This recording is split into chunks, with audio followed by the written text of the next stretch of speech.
ប់ទៅវិញនឹងទិញប្រហុកយកទៅស្រុកប្រាំងពេលត្រឡប់ទៅវិញនឹងទិញប្រហុកយកទៅស្រុកប្រាំង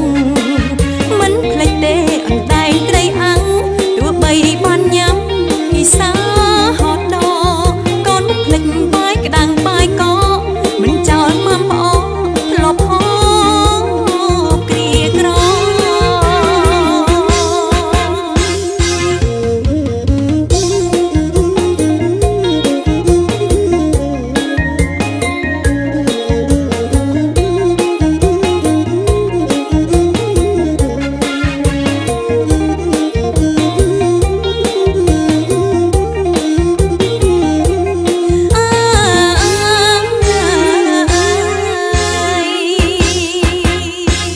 ស្រុកស្រែងចឹងឯង